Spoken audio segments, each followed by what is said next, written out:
আমি ফারহান জারিফ, আমি ব্র্যাক ইউনিভার্সিটিতে আর্কিটেকচারে ষষ্ঠ সেমিস্টারে এখন পড়াশোনা করতেছি। আমি এখানে আসছি আমার আব্বু সম্পর্কে যে ভুল ধারণা, ভুল বক্তব্য, যে দোষগুলো দেওয়া হয় ওগুলোর ব্যাপারে একটু ক্লিয়ার আউট করতে। যে বাস্তবে আসলে হচ্ছে এটা কি। তো এই যে কাহিনীটি যেটা চলতেছে, যে আব্বুর প্রতি যে ডিভোর্সটা, এই যে বিভিন্ন যে অ্যাকুজেশন, এইটার অ্যাকচুয়াল কথা আমার কানে আসা হচ্ছে আমি যখন আবাসিক সেমিস্টারে থাকি।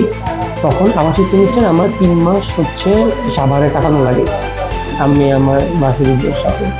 তো ওই আবাসিক সেমিস্টারের শেষের দিকে হচ্ছে আম্মু কল দেয়া বলে যে তোর আব্বুর সাথে ঝামেলা হইতেছে, ঝগড়া লাগতেছে, তোর আব্বু নাকি বেয়াদবি করতে, এটা উল্টাপাল্টা যত যে কাহিনী করতেছে। আব্বু বলতেছে যে তুই তুই সব মাথায় নিচ্ছিস না, তুই বাসায় আয়, দেন আমরা বসি। ঠিক আছে, আবাসিক সেমিস্টার গেলাম, আমি বাসায় গেলাম। তখন আমার বাসা থাকে 3 নম্বর সেক্টরে। 3 নম্বর সেক্টর বাসাটা একটু বড় ছিল, কমফোর্টেবল ছিল আমাদের জন্য। তো ওইখানে হচ্ছে যে বাসাটা, ওখানে আমার জন্য সুবিধা হচ্ছে যে কারণ আমি বাসার থেকে বের হই, আমি বাস পাইতেছি, ভেহিকেল পাইতেছি আমার ভার্সিটি যাওয়ার জন্য। এটা বড় একটা প্লাস পয়েন্ট। আরেকটা হচ্ছে কি, আমার ছোট ভাই বাসা থেকে বের হয়ে 2 রোড পরে ও স্কুল, রাজুক যেটা যেটা অ্যাডমিট হতে 6-এ, 2 রোড পরে স্কুল। এখানে অসুবিধা ঠিক, অসুবিধা হচ্ছে আম্মু রোড ক্রস করে হচ্ছে স্কুলে যাওয়া লাগতো। এটা একটা অসুবিধা। তো এটা আম্মু পছন্দ ছিল না যে রোড ক্রস করে কেন যাবো। এই জন্য হচ্ছে যে বাসা চেঞ্জ করতে হবে। তো বাসা চেঞ্জ করে কই যাবে? 5 নম্বর সেক্টরে। 5 নম্বর সেক্টরে অনেকগুলো বাসা খুঁজছে, আম্মু খুঁজছে, আমাকে দিয়ে খুঁজেছে। তো যেটাতে সেটেল হয় সেটা হচ্ছে যে একটা বাসা যেটাতে অলরেডি আগে ছিলাম সেটাতে যাব। আচ্ছা, তো এটা গেল। তো এটা এখন বাসা তো আর আব্বুকে না বলে চেঞ্জ করা যায় না। তো আব্বুর কাছে জিনিসটা জাস্টিফাই করতে হবে। জাস্টিফাই করতেছে কিভাবে, যে নতুন বাসায় গেলে খরচ কম হবে, টাকা কম যাবে, আম্মুর কষ্ট কম হবে, এটা হচ্ছে জাস্টিফিকেশন।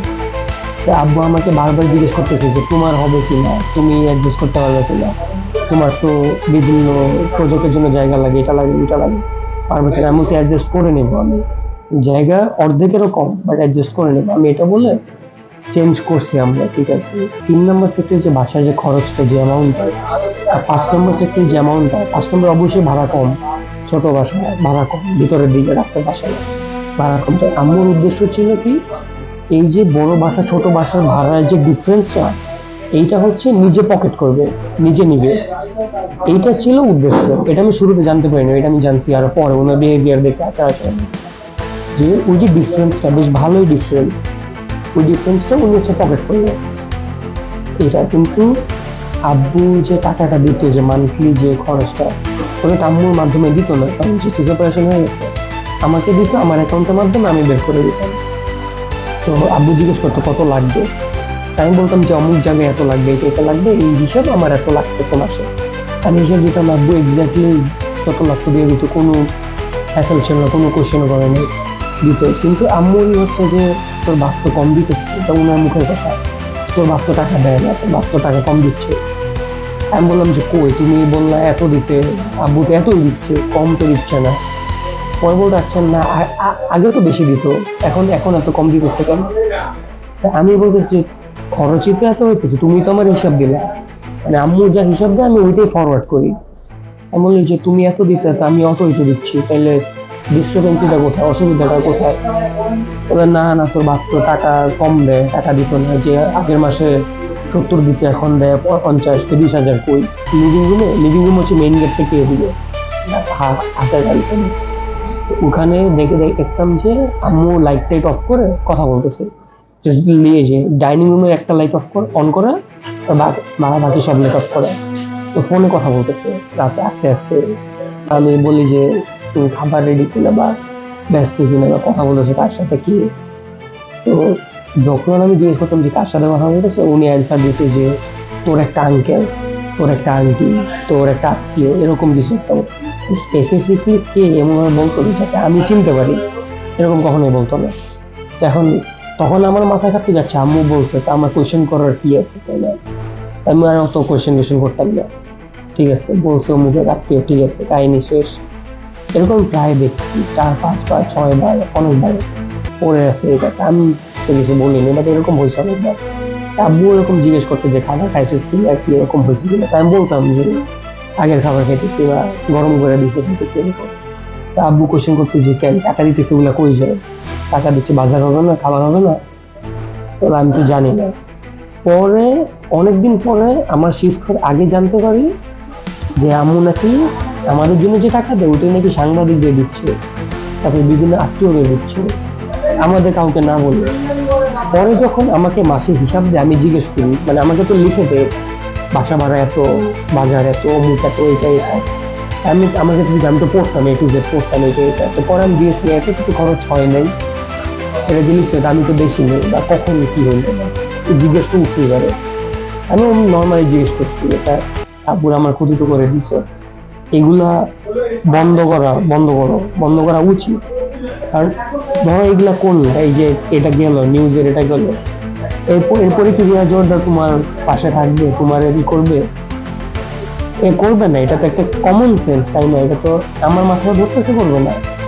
উনি তোমার মাধ্যমে আব্বু ক্ষতি করতেছে, এটা তো ক্লিয়ার আমার কাছে, যে তোমার মাধ্যমে আব্বুর ক্ষতি করতেছে। যত সম্ভব ক্ষতি করে, উল্টাপাল্টা শেষ করে, আমার আব্বুরে শেষ করে, ফ্যামিলিটা শেষ করে দেন উনি চলে যাবে, দমকদম করে ছেড়ে দেয়।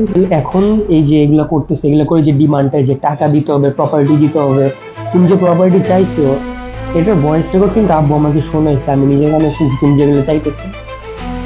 এইগুলা তো কোনো মা এভাবে চাইতে পারে না, মানে এটা মাথায় লাগে না এটা। আরেকটা হলো যে তুমি যেগুলো চাইতেছো, তুমি তো এখন তো লিগালি তুমি ডিভোর্স, তাই না? তো ডিভোর্স হওয়ার পরে তুমি এগুলো তো তোমার ইসের মধ্যে পড়ে না, তোমার লিগালি, মোরালি, এথিক্যালি তোমার ইসের হকের মধ্যে পড়ে না।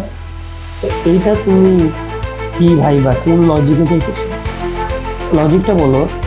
বাবা মার সাইড নিয়ে কোনো ছেলের ইস্যু উচিত না। এখানে আমি কি করব, এটা আমার মাথার মধ্যে এখনো চলতেছে। আমি এখনো আশা করতেছি যে তুমি এগুলো বন্ধ করবে, আর এগুলার কনসিকুয়েন্সেস কিন্তু এত তাড়াতাড়ি শেষ হবে না। ঠিক আছে, রাফি বড় হইতেছে, ও হবে, ও তো ছোট, এগুলো জানে না। ও জানবে, ও যখন জানবে এগুলা, তো ও তো তোর আব্বুকে কোয়েশ্চেন করবে আমার বাপ এরকম ছিল, কিন্তু বাস্তবে তো এরকম না। তুমি তো রাফির সাথে আমার কথা বলা ডিসকানেক্ট হয়ে গেছে, কথা হয় না। ওকে যদি আমি বুঝাইতে হয়েছে, ও তো বুঝবে না, ও তো তোমার তালে তাল মিলাই দিবে। আব্বু কিরকম, আব্বু কি, আব্বুর যে পেপার টেপার এভিডেন্স, এগুলো আমি দেখছি, আমি নিজের চোখে দেখছি, আব্বু আমাকে নিজে শোনাইছে, দেখাইছে, এগুলো আমি জানি। আমার মনে বিন্দু মাত্র এই ডাউট নাই যে আব্বু এগুলা করতে পারে বা আব্বু এগুলা করছে। আমি যেটা এখন বললাম এটাই সত্যি, কারণ এগুলো আমি নিজের চোখে দেখছি, আমি এগুলো এক্সপিরিয়েন্স করছি। আমার কাছে খালি একটাই চাওয়া আর আশা, যে আম্মু যাতে এগুলো বন্ধ করে, আব্বু যাতে একটু শান্তির নিঃশ্বাস নিতে পারে। এই যে মিথ্যা যে ছাপটা যে মারতেছে, এইটার যে ক্ষতি, এইটার ক্ষতির যে ঘনত্বটা, এটা যাতে আম্মু বুঝতে পারে।